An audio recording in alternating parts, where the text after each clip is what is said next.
Falsafah pendidikan kebangsaan. Pendidikan di Malaysia adalah suatu usaha berterusan ke arah lebih memperkembangkan lagi potensi individu secara menyeluruh dan bersepadu untuk mewujudkan insan yang seimbang dan harmonis dari segi intelek, rohani, emosi dan jasmani berdasarkan kepercayaan dan kepatuhan kepada Tuhan.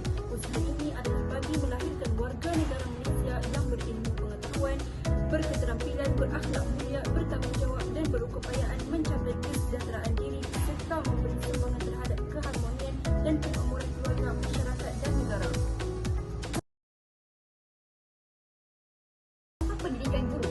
Guru yang berpegatan mulia, berpandangan progresif dan saintifik, bersedia menjunjung aspirasi negara serta menyanjung warisan kebudayaan negara, menjamin pembangunan individu dan memelihara suatu masyarakat yang bersatu padu, demokratik, progresif dan berdisiplin.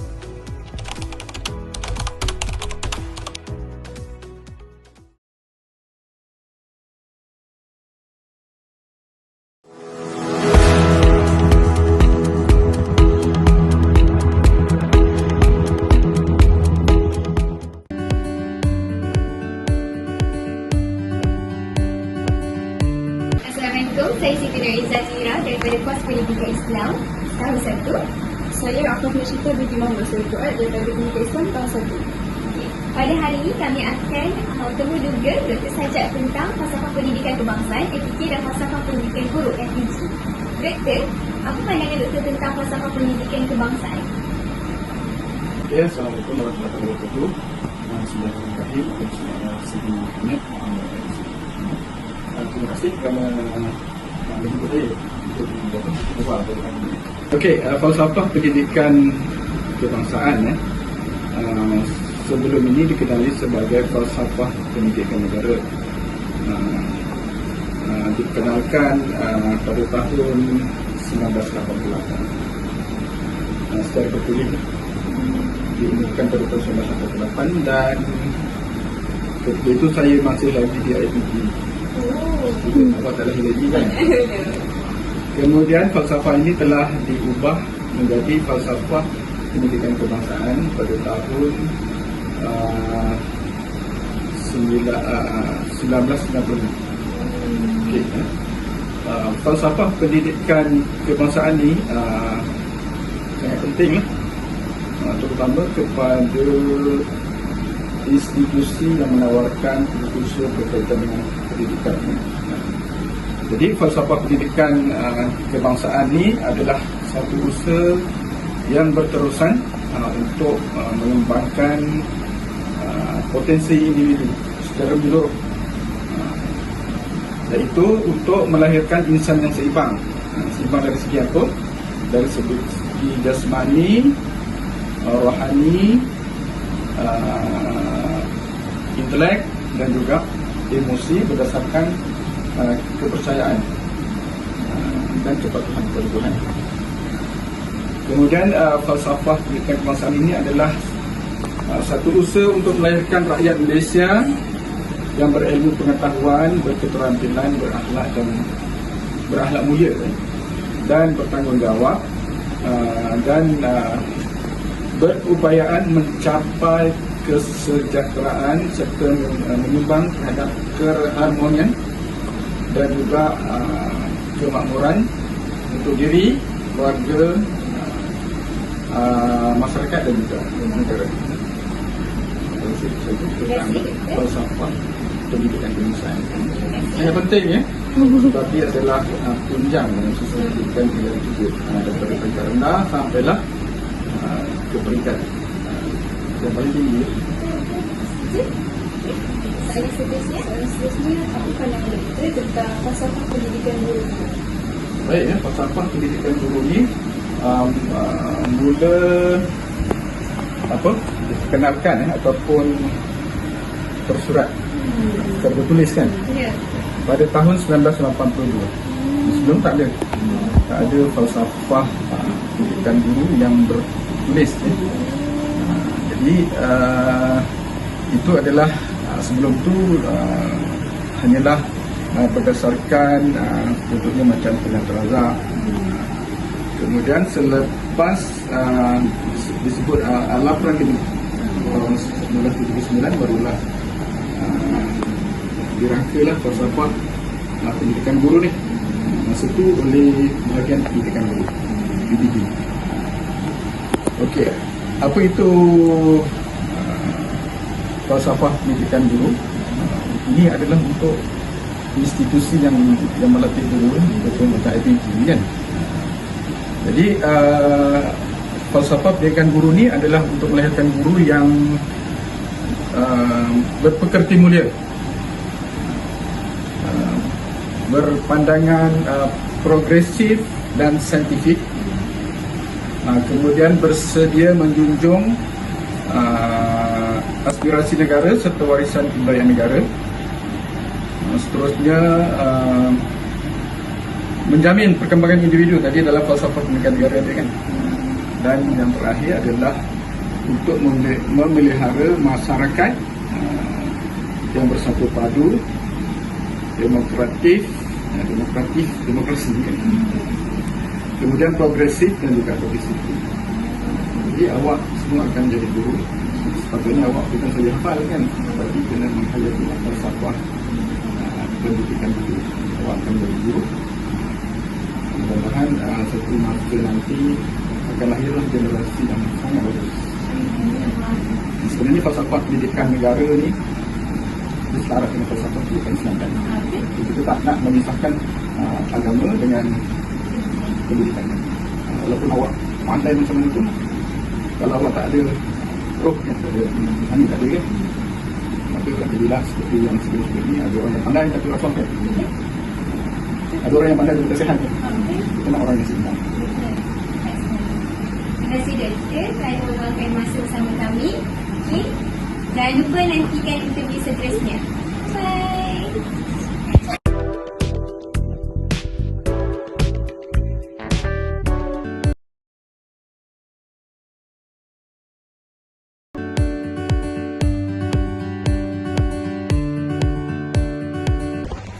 Assalamualaikum warahmatullahi wabarakatuh.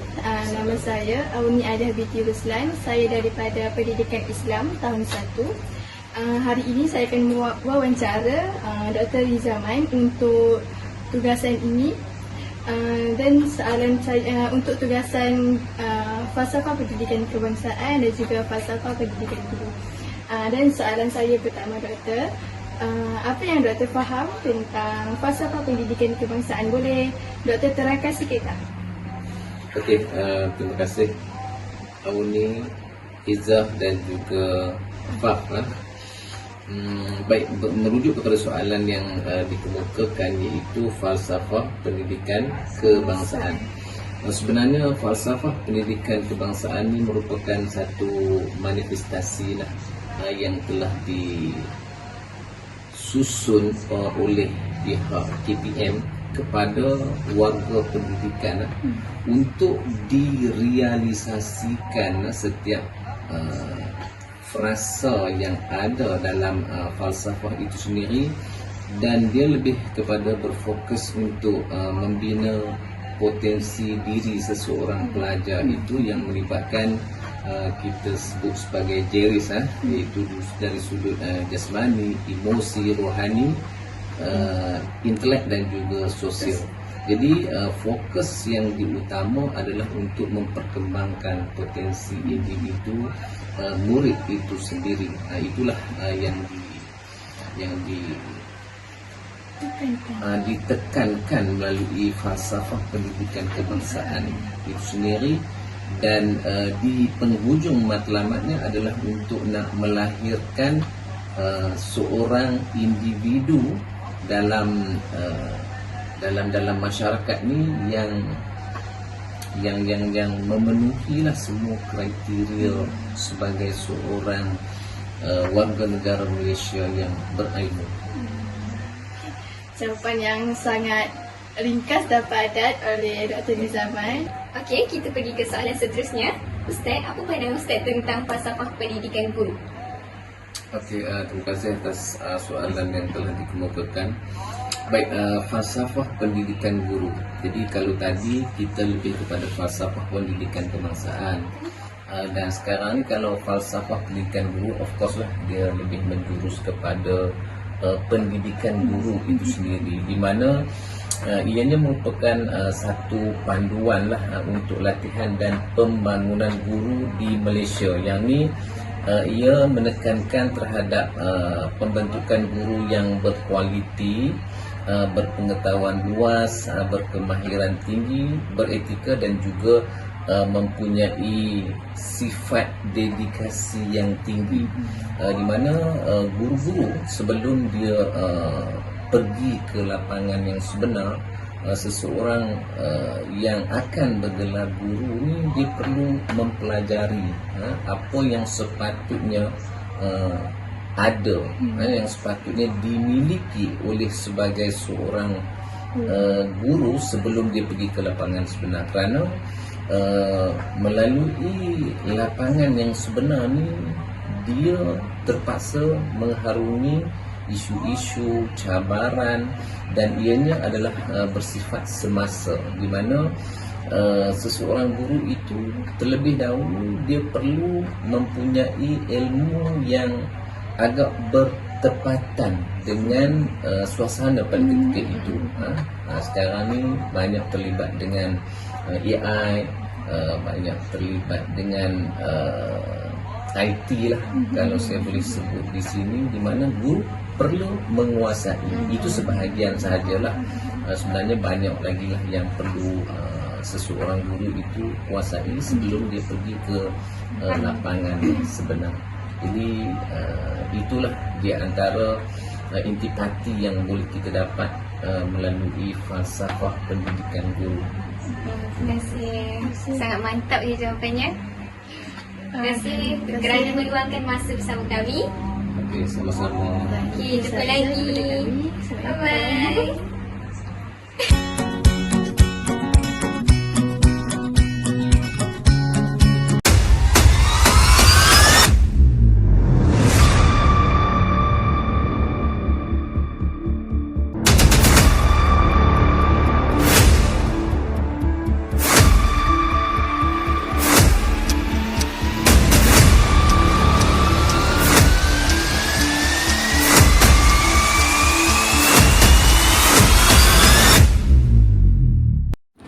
Implikasi FEK dan FEG terhadap sistem pendidikan di Malaysia. Yang pertama, perkembangan potensi individu. Bakat dan potensi pelajar yang istimewa ini boleh dikesan melalui interaksi sosial dan tidak balas mereka terhadap suasana persekitaran. Implikasi perkembangan potensi individu dalam aspek jasmani, emosi, rohani dan intelek akan menjadikan pendidikan sebagai medium untuk mencukil dan menzahirkan bakat mereka. Dengan mementingkan aspek intelek, iaitu keupayaan mental yang berkaitan dengan akal dan daya fikir yang dimiliki oleh seseorang, dari segi rohani, ia dapat membentuk akhlak mulia, memupuk dan membina disiplin kediri serta menyedari dan menginsafi adanya Tuhan. Dari segi emosi pula, perkembangan emosi dapat dilihat melalui perasaan tenang dan tingkah laku terkawal, memiliki semangat kekitaan dan perpaduan. Dan yang terakhir, dari segi jasmani, seseorang individu berkeupayaan melakukan riadah, menjaga kesihatan badan, menggunakan tenaga fizikal untuk berdikari. Implikasi kedua, FEK dan FEG mampu menjana rakyat yang cinta akan ilmu pengetahuan melalui usaha memupuk budaya membaca.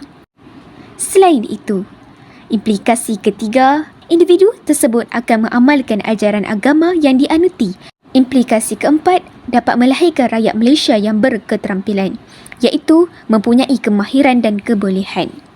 Selain itu, FEK dan FEG mampu melahirkan rakyat Malaysia yang berakhlak mulia, iaitu seseorang yang berperwatakan yang sopan dan bertata susila. FEK dan FEG juga mampu mencapai kesejahteraan diri, iaitu mempunyai daya tahan mental dan fizikal yang cukup kuat.